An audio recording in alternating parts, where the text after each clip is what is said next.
Sir please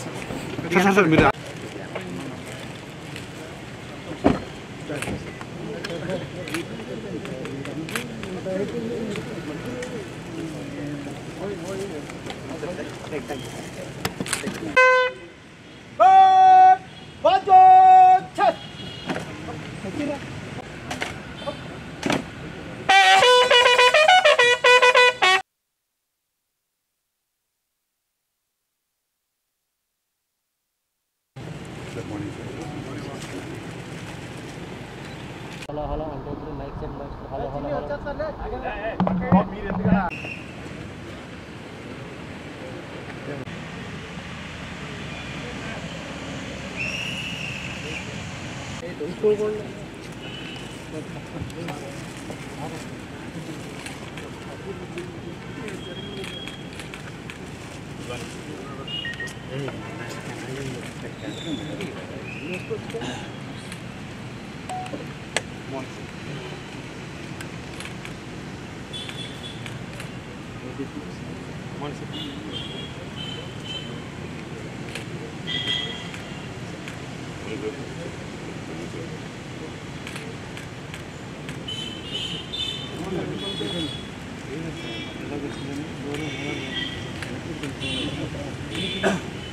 MLA గారు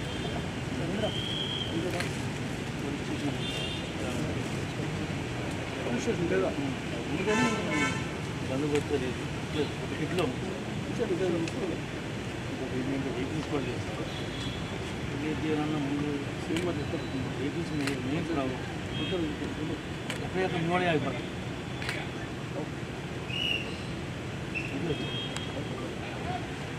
meeting పెట్టుకుంటాం పెట్టుకోండి సార్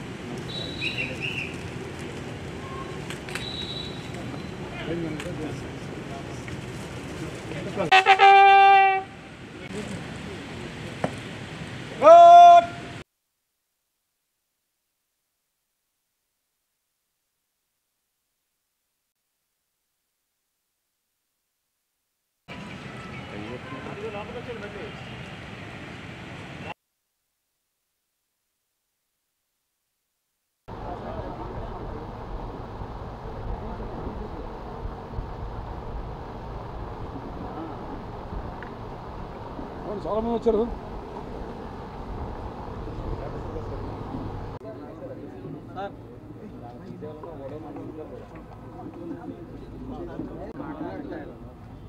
మీరు వినపడకపోవడం కరెక్టే. ఇంకా మాట్లాడ స్టార్ట్ చేయలేరు.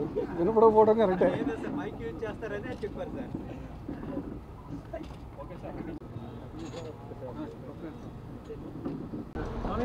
ఇది ఆఫ్ చేసా. ఈరోజు ఏలూరు రేంజ్ ఐజీ గారితోనూ ఈ రేంజ్లో ఉన్నటువంటి 6 ఎస్పీలతోనూ సమీక్షా సమావేశాన్ని నిర్వహించడం జరిగింది.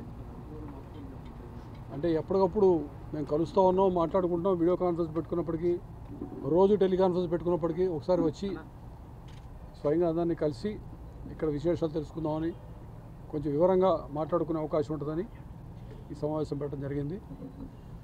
ఇందులో అనేక అంశాలు చర్చించడం జరిగింది. ముఖ్యంగా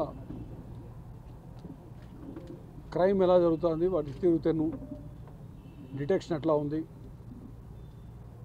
అది కన్వెన్షనల్ క్రైమ్ అయినటువంటి ప్రాపర్టీ క్రైమ్ ఎట్లా ఉంది, అయితే మర్డర్స్, మహిళలపైన జరుగుతున్న నేరాలు అయితేనేమి, ఎస్సీ ఎస్టీలపై జరుగుతున్నటువంటి నేరాలు అయితే అన్నీ కూడా సమీక్షించడం. అదేవిధంగా సైబర్ క్రైమ్ యొక్క తీరుతెన్ను ఎలా ఉంది, సైబర్ ఫ్రాడ్స్ అవి జరుగుతూ ఉన్నాయి, అది ఎట్లా ఉంది అనే విషయం అయితేనేమి, దాంతోపాటు శాంతి భద్రతలకు సంబంధించిన విషయాలు, లా అండ్ ఆర్డర్ ఇష్యూస్ ఏం జరుగుతున్నాయి అని అన్నీ కూడా రివ్యూ చేయడం జరిగింది.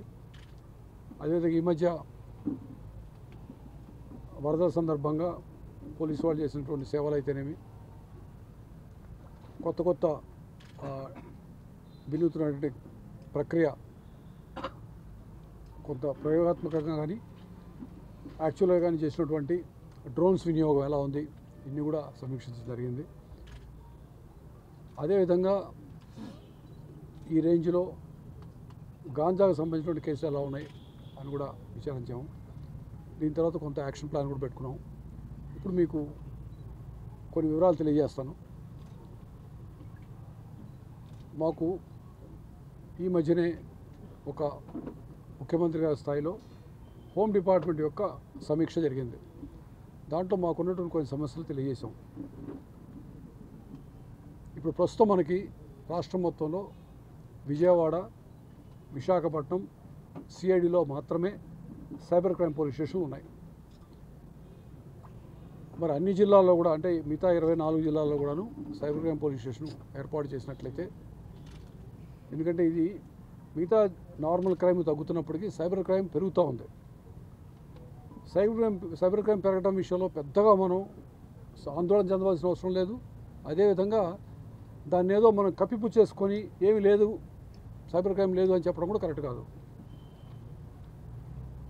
ఎక్కువ మొబైల్ ఫోన్లు అయితేనేమి, కంప్యూటర్స్ అయితేనేమి, డిజిటల్ ట్రాన్సాక్షన్స్, డిజిటల్ పేమెంట్స్ జరుగుతున్నట్టు ఈ రోజుల్లో సైబర్ క్రైమ్ పెరగటం అనేది సహజమైన విషయం, సాధారణ విషయం అన్న విషయం ముందు మనం గుర్తించాలా. గుర్తించినప్పుడు దాన్ని ఏ విధంగా మనం ట్యాకిల్ చేయాలా అనేదానికి మనకు ఒక పరిష్కారం కోసం వెతుక్కునే అవకాశం ఉంటుంది. సో సైబర్ క్రైమ్ పెరుగుతున్న మాట వాస్తవం.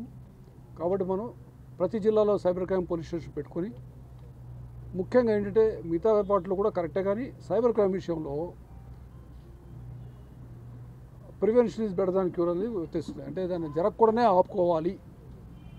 సో దాని పట్ల ఎక్కువ అవగాహన కార్యక్రమాలు పెట్టాలి మనం. అంటే మనం ఏదో హడావిడిలో ఉన్నప్పుడు ఫోన్ నెంబర్కి వచ్చేసి మీ ఓటీపీ చెప్పండి, అది చెప్పండి అంటే చెప్పడం కానీ, లేదా ఇంకేదైనా వివరాలు ఇవ్వటం కానీ, లేదా మీకు ఒక మెసేజ్ వచ్చేసి మీ పార్సిల్ ఏదో ఒకటి బాంబేలో ఉంది, దాంట్లో ఏదో డ్రగ్స్ ఉన్నాయని చెప్పడం కానీ, లేదా యూఆర్ డిజిటల్లీ అండర్ అరెస్ట్ అని చెప్పి కొన్ని కొత్త టెక్నిక్లు రకరకాలు వస్తున్నాయి. మీకు అందరూ తెలుసు, చాలామందికి జరుగుతూ ఉన్నాయి. ఇవి జరుగుతున్నాయని విషయం తెలుసు. కాబట్టి జరగగానే పొరపాటు ఏమైనా తెలిసి మాకు కానీ ఫోన్ చేసినట్లయితే, బై మిస్టేక్ ఎవరైనా పైసలు ఇచ్చినా కానీ, పైసలు మనీ కట్టేసినా కానీ వాటిని ఆపడానికి ప్రయత్నం చేస్తున్నాం. ఏ విధంగా రోడ్ యాక్సిడెంట్లు అయితే గోల్డెన్ అవర్లో చెప్తే కనుక మనం ప్రాణాలని కాపాడుతామని చెప్తామో, అదేవిధంగా సైబర్ క్రైమ్ విషయంలో ఆ విధంగా కాపాడాల్సిన అవసరం ఉంది. కాబట్టి సైబర్ క్రైమ్ విషయాల పట్ల అవగాహన కార్యక్రమాలు విస్తృతంగా ప్రజల్లోకి అయ్యేట్టుగా తెలియజేయటం, అదేవిధంగా సైబర్ క్రైమ్ పోలీస్ స్టేషన్ ఏర్పాటు చేయాలని చెప్పి అడిగినప్పుడు సీఎం గారు స్పందించి ప్రతి జిల్లాలో సైబర్ క్రైమ్ పోలీస్ స్టేషన్ పెడతాము, మీరు ప్రపోజల్ పెట్టుకోండి అని చెప్పారు. దాని ప్రపోజల్ పంపించాం. అదేవిధంగా గాంజాని అరికట్టాలని ప్రభుత్వం ఏర్పాటు చేయగానే చెప్పినప్పటికి కూడాను మనం ఎప్పటికప్పుడు జరుగుతున్న కేసులు, ప్రతి కేసును కూడా, ప్రతి చిన్నది నార్కోటిక్ కేసు వచ్చినా కూడా, గాంజా కేసు వచ్చినా కూడా మేము మా పరిభాషలో వాడేటువంటి ఫార్వర్డ్ బ్యాక్వర్డ్ ఏంటంటే, ముందు ఎటు నుంచి వచ్చింది, ఎటు వెళ్తుంది. అంటే ఇక్కడ పట్టుకున్నాము, ముందు ఎటు నుంచి వచ్చింది, ఎటు వెళ్ళబోతుంది అని ప్లాన్ చేసి దాని గురించి పూర్తిగా ఇన్వెస్టిగేషన్ చేయడం అనేది జరుగుతూ ఉన్నది. దానికి సంబంధించి యాంటీ నార్కోటిక్ టాస్క్ ఫోర్స్ సంబంధించి ప్రతిపాదన పంపించడం, అది కూడా ప్రభుత్వం ఇన్ ప్రిన్సిపల్ అగ్రీ అయింది. ఇంకా మనకి వీలైన త్వరలో ఆర్డర్స్ వచ్చేది ఉంది. ఇన్ ప్రిన్సిపల్ ఆ ఫోర్స్కి ఒక ఏడీజీ కానీ, ఐజీ గారి స్థాయి అధికారిని పెట్టాలని, అదేవిధంగా ప్రతి జిల్లాలో కూడా దాని కాంపొనెంట్ ఉండాలని, దానికి ఒక పోలీస్ స్టేషన్ స్థాయి ఇవ్వాలని, అన్నీ కూడా మీకు కొన్ని వివరాలు ఆల్రెడీ తెలుసున్నాయి. దాని గురించి కూడా చర్యలు తీసుకుంటున్నాం. అది కూడా వీళ్ళని త్వరలో వస్తుంది. అది వచ్చేలోపు కూడాను మేమే పని ఆపకుండా దాంట్లో కూడాను విపరీతంగా అవేర్నెస్, ప్రజల్లో అవగాహన కార్యక్రమం చేయటం అయితేనేమి, ముఖ్యంగా స్కూల్స్, కాలేజెస్, యువత విషయంలో పేరెంట్స్కి తెలియజేయటం, పిల్లల విషయంలో చేయటం ద్వారా దీన్ని కూడా అరికట్టడానికి అనేక విధాలుగా ప్రయత్నం చేస్తూ ఉన్నాం. ఇంకా మనం చూసినట్లయితే, ఇంకా ఆలోచించినట్లయితే వెల్ఫేర్కి సంబంధించి, పోలీస్ మ్యాన్ వెల్ఫేర్కి సంబంధించి కొన్ని కార్యక్రమాలు చేపట్టాం. ఈ మధ్యన మేము అంటే ఆల్రెడీ ఉన్నటువంటి పోలీస్ క్యాంటీన్లు ఎక్కడైతే ఉన్నాయో వాటికి వర్కింగ్ క్యాపిటల్ కింద కొంత అమౌంట్ని ప్రతి పోలీస్ క్యాంటీన్కి ఇవ్వడం జరిగింది. సుమారు 4.7 crores, 4,70,00,000 దానికోసం శాంక్షన్ చేయడం జరిగింది. అదేవిధంగా మీరు చూస్తూ ఉన్నారు, ఈ మధ్యకాలంలో ముఖ్యమంత్రి గారి దృష్టికి తీసుకెళ్ళి, ప్రభుత్వం దృష్టికి తీసుకెళ్ళి అనేక విధాలుగా ప్రమోషన్లు ఇస్తూ ఉన్నాం మేము. మీరు ఈ మధ్య చూస్తూ ఉన్నారు, ఇవాళ కొన్ని ఇన్స్పెక్టర్ డిఎస్పీ ప్రమోషన్ ఇంతకుముందే ఇచ్చాం. ఓ 14 మంది ప్యానెల్లో ఉన్న వాళ్ళందరికీ చేసాం, 14 మందికి. అలాగే డిఎస్పీ టు అడిషనల్ ఎస్పీ ఇచ్చాము, అడిషనల్ ఎస్పీ టు ఎస్పీ ఇచ్చాము. కింద స్థాయి కూడాను జిల్లా ఎస్పీలు అయితేనేమి రేంజ్ డిఐజీలకు చెప్పి వాళ్ళందరూ వీళ్ళంతా త్వరలో ప్రమోషన్ ఇవ్వాలని చెప్పడం జరిగింది. సో అవి కూడాను ఎప్పటికప్పుడు అంటే వాళ్ళ స్థైర్యం మంచి స్థాయిలో ఉండే విధంగా అన్ని విధాలా చర్యలు తీసుకుంటూ ఉన్నాం. ఎక్కడ అవకాశం ఉంటే అక్కడ వారికి అన్ని విధాల సౌకర్యం కలిగించడం. ఇంతకుముందు ఏవైతే వాళ్ళకుండే సంక్షేమ కార్యక్రమాలు కొన్ని వెల్ఫేర్ కార్యక్రమాలు కొన్ని దెబ్బతిన్నాయో అవన్నీ కూడా మళ్ళీ మేము రెస్టోర్ చేస్తూ ఉన్నాం. కాబట్టి వాళ్ళు ఎంతో ధైర్యంగా ఇంతకుముందు ఉన్న విధంగా పనిచేసే విధంగా వాళ్ళందరినీ సంసిద్ధం చేస్తూ ఉన్నాం. ఇంకో విషయం ఏంటంటే మాకు ఫింగర్ ప్రింట్ ఐడెంటిఫికేషన్ సిస్టమ్ ఉన్నది ఆంధ్రప్రదేశ్లో 2017లో చాలా అత్యాధునికమైన ఫింగర్ ప్రింట్ సిస్టమ్ ఒకటి పెట్టాం.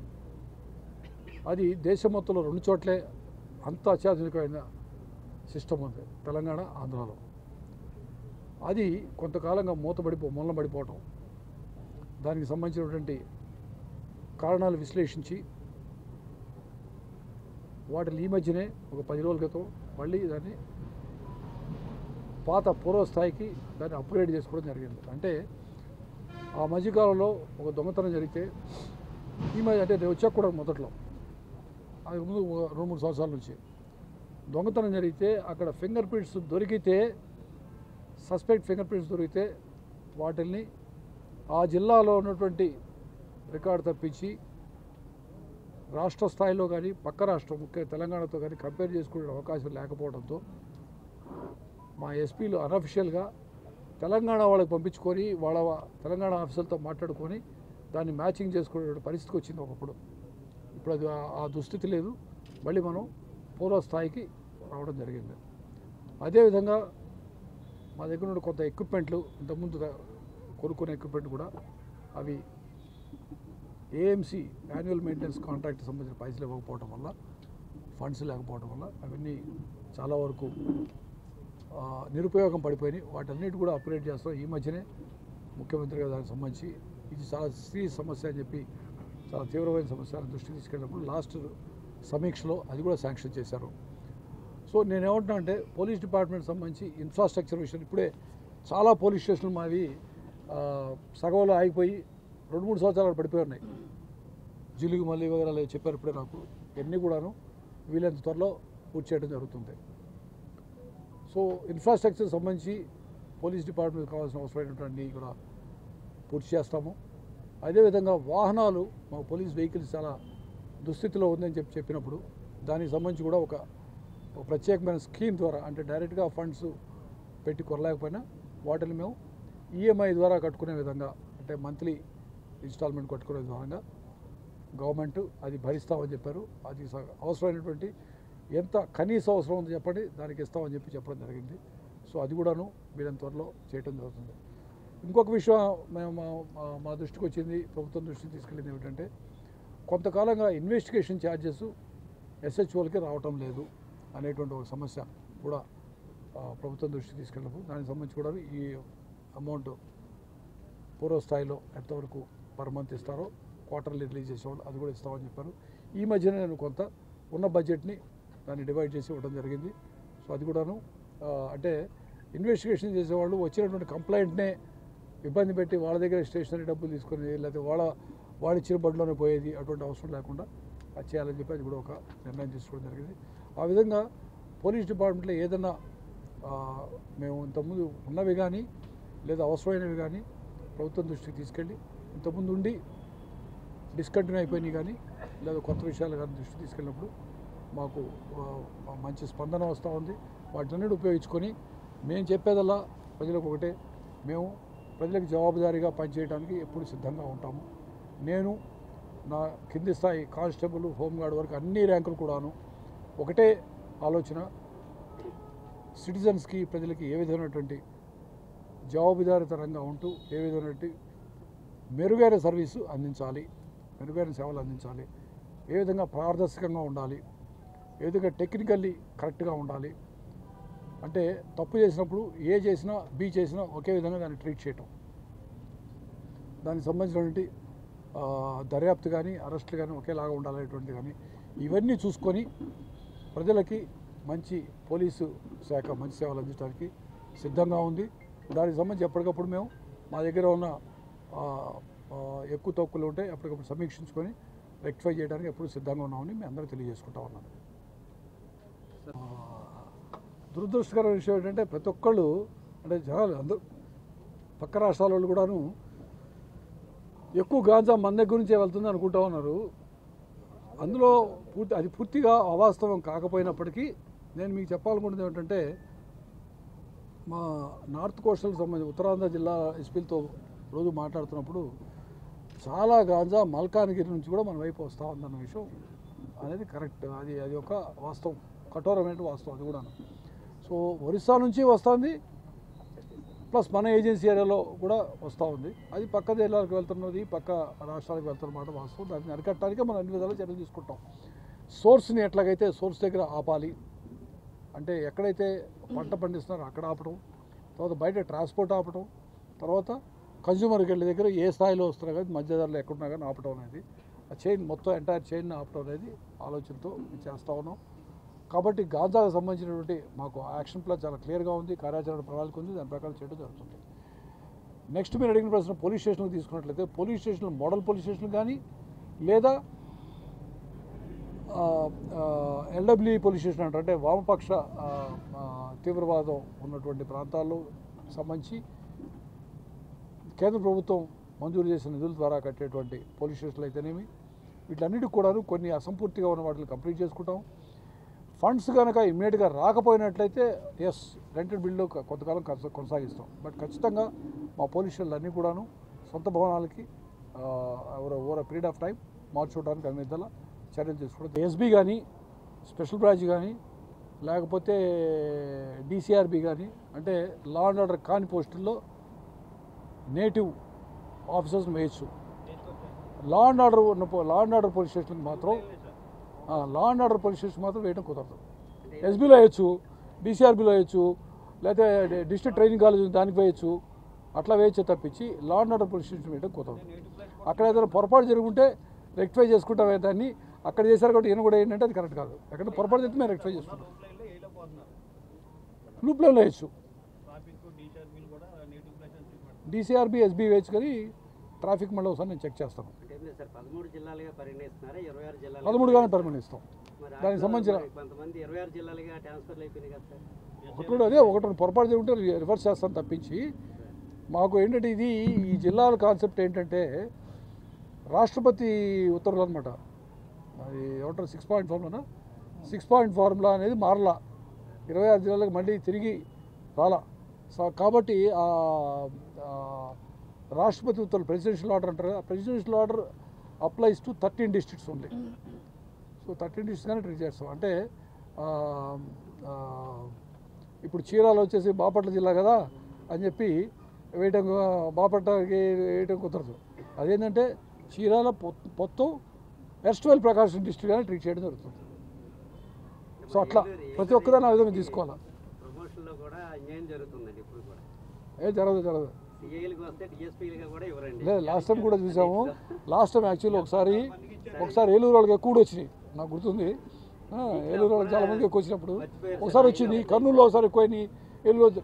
అందుకని ఏమనుకుంటామంటే అసలు అంతా స్టేట్ లెవెల్ ఒకసారి ఎస్ఐ కింద జాయిన్ అయిపోయాక స్టేట్ లెవెల్ సీనియారిటీ ఉంటే బాగుంటుందనే ఆలోచన కూడా ఉంది. బట్ అది ఎలా చేయాలో చూడాలి ఇంకా. బట్ ఒక్కోసారి చిన్న పొరపాటు జరుగుతాయి. అంటే ఒక అదృష్టం బాగుండి ఇక్కడ వేకెన్సీ ఎక్కువ వచ్చి కొత్త పోలీస్ స్టేషన్ వచ్చినప్పుడు కొంచెం ఎక్కువ వస్తాయి, లేదా ఇంకో చోట ఏదైనా అప్గ్రేడ్ పోలీస్ స్టేషన్ వచ్చినప్పుడు ఎక్కువ వస్తాయి.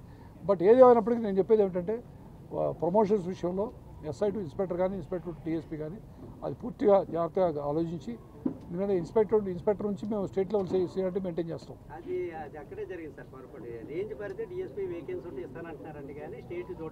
అదే ఇప్పుడు నేను లాస్ట్ టైం ఏం చెప్పానంటే, నేను ఒక 7-8 సంవత్సరాల క్రితం ఇదే సమస్య వచ్చినప్పుడు ముందు ఏదో ఒకటి తొందరగా తెలుసుకోవడం బాబు, లేకపోతే మొత్తం అందరికి లేట్ అయిపోతుంది. ఇవాళ 14 మంది ప్రమోషన్ వచ్చింది కదా, ఇమ్మీడియట్గా మేము మళ్ళీ ప్యానల్ పెడతాం. కొత్త ప్యానల్ పెడితే వేకెన్సీస్ అన్నీ కూడా మళ్ళీ కొత్తవి ఫిల్ చేయడం అవకాశం ఉంటుంది. అంటే మనకి వేకెన్సీస్ ఉండాలి, ప్యానల్లో సఫిషియెంట్ నెంబర్ ఆఫ్ పీపుల్ ఉండాలి. ఉన్నప్పుడు ఎవరు తగ్గుతుంది. ప్యానల్ అయిపోయింది. ఇప్పుడు ప్యానల్ 14 మంది లాస్ట్ మిల్లరు అంటే ఎలిజిబిలిటీ ఉన్నది 14 మంది మిల్లరు, 14 మందికి ఇవాళ ఇచ్చేసాం. సో సెప్టెంబర్ 1 నుంచి ఆగస్టు 31 వరకు మళ్ళీ కొత్త ప్యానల్ ఉంటుంది కాబట్టి కొత్త ప్యానల్ తయారు చేసి ముందు వెహికల్స్ అని ఇవ్వడం జరుగుతుంది. పోలీస్ సిబ్బంది కొరత ఇప్పటి నుంచో ఉంటుంది సార్. సో ఈసారైనా సరే పోలీస్ రిక్రూట్మెంట్ ఏమైనా ఉంటుందా సార్? ఇప్పుడు ఆల్రెడీ ఇచ్చిన రిక్రూట్మెంట్లో మాకు చిన్న సమస్య వచ్చి ఆగింది కొంత కానిస్టేబుల్స్ వేకెన్సీస్. అది వీళ్ళని త్వరలో ముందు రిజాల్వ్ చేసేసి అప్పుడు కొత్త వాటి గురించి మేము అడగడం జరుగుతుంది. ఆల్రెడీ ఒక చిన్న ప్రతిష్టంభన వచ్చింది పాత రిక్రూట్మెంట్లో కానిస్టేబుల్స్ విషయంలో. అది ముందు రిజాల్వ్ చేయడానికి అన్ని విధాలు చర్యలు తీసుకుంటాం. అది ఒక చిన్న కోర్టు మ్యాటర్ ఒకటి ఉంది, అది చూసేసి అది చేసినట్లయితే ఆ తర్వాత మళ్ళీ కొత్త రిక్రూట్మెంట్కి శ్రీకారం చుట్టడం జరుగుతుంది. ఇంకా పాత అయిపోకుండా కొత్త చేయడం కుదవుతుంది. పనిచేసే పోలీసులే టార్గెట్గా ఆర్గనైజ్డ్ క్రైమ్గా వాళ్ళ మీద తప్పుడు పిటిషన్లు పెట్టడం, వాళ్ళని వేధించడం జరుగుతుందండి. వాళ్ళతో పోరాడలేక పోలీస్ సిబ్బంది కొంతమంది వాళ్ళకి లోపాయికారి అయిపోతున్నారు సార్. ఇది చాలా తీవ్రమైన సమస్యగా క్షేత్రస్థాయిలో పోలీసులు ఎదుర్కొంటున్నారు. దీని మీద ఏదైనా చర్య చేపడతారు సార్? నేను చెప్తానండి, ఇందాక మీకు జవాబుదారీతనం అనేది దాని అర్థం ఏమిటంటే డీజీపీ దగ్గర నుంచి లాస్ట్ ఉండే కానిస్టేబుల్ వరకు అందరం కూడా మేము జవాబుదారీగా ఉండాలి, ఫస్ట్ పాయింట్. సెకండ్ థింగ్ ఏమిటంటే అది నేను నిష్కర్షగా చెప్పగలిగినట్టు నిర్మోహటంగా చెప్పగలిగిన విషయం ఏమిటంటే మేమందరం ఇందాక ఏ విధంగా అయితే డీజీపీ నుంచి కానిస్టేబుల్ స్థాయి అధికారం అని చెప్పారో అందరం కూడాను we are entitle to we are liable for scrutiny. మా యాక్షన్స్ అన్నీ కూడా స్క్రూటినీకి we are liable for that. So ఒక పిటిషన్ అనేది ఆయన మీద పెడతారా ఈయన మీద పెడతారా అని చెప్పలేము. ఎవరి మీదైనా పెట్టచ్చు, దానికి ప్రాపర్ ఎంక్వైరీ చేసి మాత్రమే యాక్షన్ తీసుకుంటుంది. ఇందాక మీరు అడిగారు ఒక ప్రశ్నకి చాలా ఆధారాలు మనకు కనిపిస్తున్నాయి, అట్టని చెప్పి టక్కనే యాక్షన్ తీసుకోం. దానికి ఒక ప్రాపర్ ఎంక్వైరీ చేశాకే చేయడం జరుగుతుంది. అదేవిధంగా జస్ట్ బికాజ్ ఒక పిటిషన్ వచ్చిందనో ఆరోపణలు వచ్చినానో పనిచేసేవాడి మీద పనిచేసేవాడికే రాళ్ళు తగులుతాయి. చెట్టున్న పళ్ళున్న చెట్టుకే కదా రాళ్ళు బయటది. సో అవన్నీ జరుగుతాయి, అన్నీ I'm aware of all that. అట్లని చెప్పేసి ఏది కూడా తొందరపాటు చర్యలు ఎవరి మీద తీసుకోవడం జరగదు. అది ఒకటేమిటంటే తొందరపాటు చర్యలు తీసుకోకపోవడానికి కారణం ఏమిటంటే ఒకటి న్యాయం ధర్మం కాదు కదా, అది ఆలోచించేయాలని ఒకటైతే, రెండవది కోర్టులు చూసేది ఇప్పుడు కూడా ప్రొసీజర్ ఫాలో అయ్యేవా లేదా యాక్షన్ తీసుకోవడానికి కూడా. సో ప్రొసీజర్ ఫాలో అవ్వాలా, ప్లస్ నిజంగా వాడు తప్పు చేసి ఉండాలా, ఈ రెండు గమనించి మాత్రం యాక్షన్ తీసుకోవడం జరుగుతుంది. కాబట్టి ఎవరు కూడాను వాళ్ళు మనోధైర్యం కోల్పోవాల్సిన అవసరం లేదు. ఏ స్థాయి వారైనా మనోధైర్యం కోల్పోవద్దు, వాళ్ళ పని వాళ్ళు చేసుకోవాల్సిందే. వాళ్ళకి అందరూ కూడా నేను విజ్ఞప్తి చేస్తూ ఉన్నాను. మేము ఉన్నంతకాలం ఈ ప్రభుత్వం అదేవిధంగా ఆలోచిస్తామని చెప్పి అందరికీ తెలియజేసుకుంటా ఉన్నాం. ప్రభుత్వం బాగా తగ్గిపోయింది ఆంధ్రప్రదేశ్ రాష్ట్రంలో, ఏఓబీ ప్రాంతంలో కూడా బాగా తగ్గిపోయింది. సో దాని గురించి ఎప్పటికప్పుడు అప్రమత్తంగా ఉన్నాం. మన జిల్లా ఎస్పీలు అయితేనేమి, మా ప్రత్యేక దళాలు ఉన్నాయి కాబట్టి గ్రేవన్స్ కానీ ఎస్ఐపీ కానీ ఎప్పటికప్పుడు అప్రమత్తంగా ఉండి ఏ విధంగా చర్యలు తీసుకుంటాం. ఒక కౌన్సిలింగ్ లాగా లాయర్లని డాక్టర్ని కూడా పెట్టి ఇదంతా కూడా చేయడం జరిగింది. అవసరాన్ని బట్టి మళ్ళీ అటువంటి కేసులు కనుక వచ్చినట్లయితే కఠినంగా వ్యవహరించడం జరుగుతుంది. వాటిని మళ్ళీ పాత పద్ధతి ప్రకారం కానీ ఇంకా ఏదైనా కొత్తగా ఏదైనా ఉన్నట్లయితే ఆలోచన చేసి ఖచ్చితంగా అరికట్టడానికి ప్రయత్నిస్తాం. కానీ ఈ మధ్య మాకైతే మళ్ళీ అటువంటి కేసులు వచ్చినట్టుగా మా దృష్టికి రాలేదు. మీ దృష్టికి ఎవరు వచ్చినా కానీ ఇంకేమైనా కానీ మాకు తెలియజేసినట్లయితే ఖచ్చితంగా వాటి మీద కఠినమైన చర్యలు తీసుకుంటాం. ఇక్కడ రెండు విషయాలు తెలియజేస్తానండి. ఈ మధ్య మనకి ఒక రెండు చాలా చెప్పడానికి కూడా చాలా అభ్యంతరకరంగా జరిగినటువంటి రెండు లైంగిక దాడులు జరిగినాయి. ఒకటి ఉన్న 74 సంవత్సరాల వృద్ధురాల మీద లైంగిక దాడి జరిగింది, ఇంకొకటి 80 సంవత్సరాల వృద్ధురాల మీద జరిగింది. రెండిట్లో కూడా ముద్దాయిని పట్టుకోవడం జరిగింది, అరెస్ట్ చేయడం జరిగింది తప్పించి అసలు ఇది సమాజంలో ఎంత మనం తలదించుకోవాల్సిన విషయం, ఎంత సిగ్గుపడాల్సిన విషయం అని మనం అందరం కూడా అది పురుషులు కానీ స్త్రీలు కానీ ఆలోచించాల్సిన విషయం అని చెప్పి నేను సిన్సియర్గా ఆలోచిస్తూ ఉన్నాను. సో ఇటువంటివి జరగకుండా ఎలా కాపాడాలి అని ఒకటి మనం ఆలోచించుకోవాల్సిన అవసరం ఉంది. ఇది చాలా అత్యంత హేయమైనటువంటి విషయం. అదేవిధంగా చిన్నపిల్లలు బాలికల మీద జరుగుతుంటే లైంగిక దాడుల్ని ఎలా అరికట్టాలనే విషయంలో కూడాను మనం అందరం కూడా కలిసికట్టుగా ఆలోచించాల్సిన అవసరం ఉంది.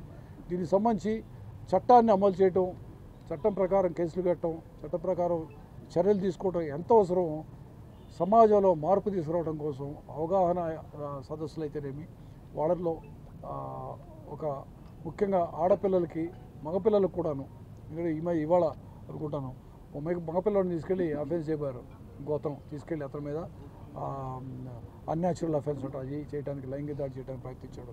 ఇవి జరగకుండా ఉండడం కోసం చిన్నపిల్లలకు దగ్గర నుంచి వాళ్ళకి ఇతరుల పట్ల ఎంత జాగ్రత్తగా ఉండాలి, అప్రమత్తంగా ఉండాలి, అది తెలిసిన వాళ్ళు కానీ తెలియని వాళ్ళు కానీ వాళ్ళని దగ్గర తీసుకునే విధానం అయితేనేమి, గుడ్ టచ్ బ్యాడ్ టచ్ అనే విషయాలు కానీ స్కూల్ దగ్గర నుంచి అన్ని నేర్పించి వాళ్ళకి అబ్బాయి కానీ అమ్మాయి కానీ చెప్పవలసిన అవసరం ఉంది అనుకుంటా ఉన్నాం. దానికి సంబంధించి అన్ని స్కూల్స్ కాలేజీలో ఈ కార్యక్రమం నిర్వహిస్తూ ఉన్నాం.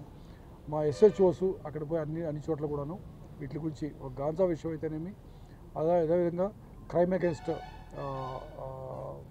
చిల్డ్రన్ అండ్ విమెన్ అన్న విషయం అయితేనేమి, అదేవిధంగా సైబర్ క్రైమ్ విషయం ఒకటేమి, ఎన్నిటి విషయాలు కూడాను వాళ్ళకి అవగాహన కల్పించడానికి మేము చర్యలు తీసుకుంటా ఉన్నాం, కార్యక్రమాలు చేపడతా ఉన్నాం, విస్తృతంగా కార్యక్రమాలు చేపడతా ఉన్నాం. దీనివల్ల ఎందుకంటే ఈ అఫెన్సెస్ ముఖ్యంగా ఆపటమే, సైబర్ క్రైమ్ ముఖ్యంగా ఆపటమే మార్గం తప్పించి జరిగాక వాటిని పూర్తిగా మేము డిటెక్ట్ చేయగలమా లేదా అనేది కూడా ఒక పెద్ద సమస్య. ఎందుకంటే తొందరగా అమౌంట్ బ్యాంక్ అకౌంట్ నుంచి వెళ్ళిపోతాయి. ఆ తర్వాత అడిపోయేటప్పుడు బ్యాంక్ అకౌంట్ ఉండదు, మనిషి దొరకడు, అది ఒక ఫేక్ అకౌంట్ అయి ఉంటుంది. అంటే KYC పర్టికులర్స్ అన్ని బ్యాంకులకు సరిగ్గా సమర్పించకుండా నార్త్ ఈస్ట్లో అవి చేసేటువంటి అఫెన్స్లు ఎక్కువ ఉంటాయి. సో వాటి విషయంలో కూడా అప్రమత్తంగా ఉండాల్సిన అవసరం ఉంది. అదే చర్యలు తీసుకుంటాం. Somebody said something. ఇప్పటికే జత్వానీ కేసులో 3 IPS అధికారులని సస్పెండ్ చేశారు సార్. దీని వెనకాల ఈ ముగ్గురేనండి, ఇంకెవరైనా ఉన్నారా? విచారణకి ఇంకా ఎంతకాలం పడుతుంది సార్? మా విచారణలో ప్రస్తుతం వచ్చిన దాని ప్రకారం చర్యలు తీసుకోవడం జరిగింది. ఇది ప్రాథమిక విచారణ అంటారు, దీన్ని ప్రిలిమినరీ ఎంక్వైరీ అంటారు. దీని తర్వాత డీటెయిల్డ్ ఎంక్వైరీ అనేది జరుగుతుంది. అంటే 2 రకాలు ఉంటాయి. ఒకటి వచ్చేసి ఆల్ ఇండియా సర్వీస్ ఆఫీసర్స్కి ఒక రకమైనటువంటి సెట్ ఆఫ్ రూల్స్ ఉంటాయి క్రమశిక్షణా చర్యలు తీసుకోవడానికి.